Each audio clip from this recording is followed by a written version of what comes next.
Imnayku kushinchik qhipanakuna kasha allanchu walaqillachu qudarasqachu nimapis. Hola, ¿qué tal? ¿Cómo están?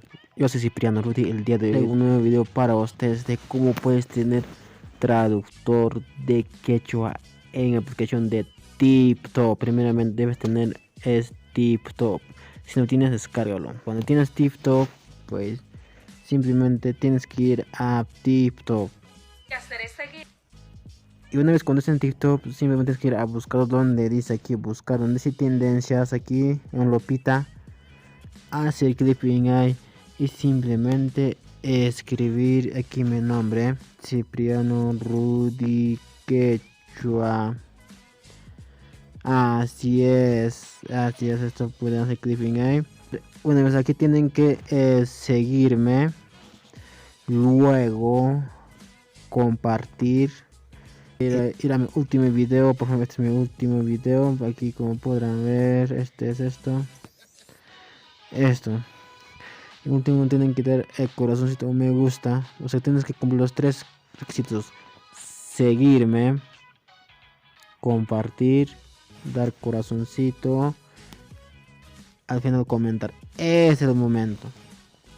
Mira, ¿qué es lo que quieres traducir?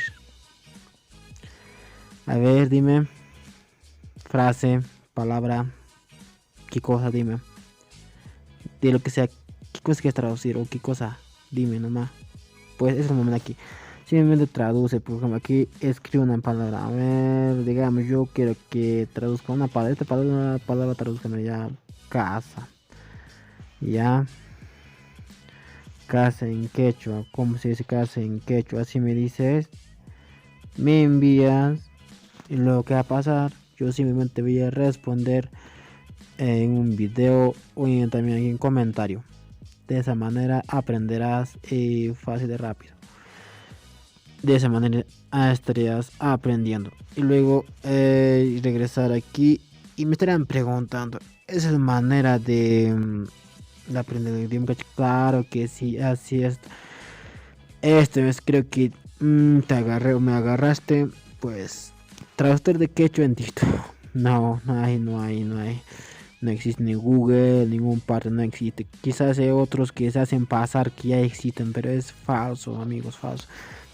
Así de esa manera, escríbanme y yo les voy a traducir lo que quieren saber, palabra, no sé qué sé yo.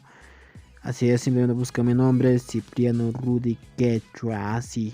Tienen como de tres requisitos: seguirme, compartir, darle me gusta o corazoncito y luego comenta. Y de esa manera te estaré traduciendo,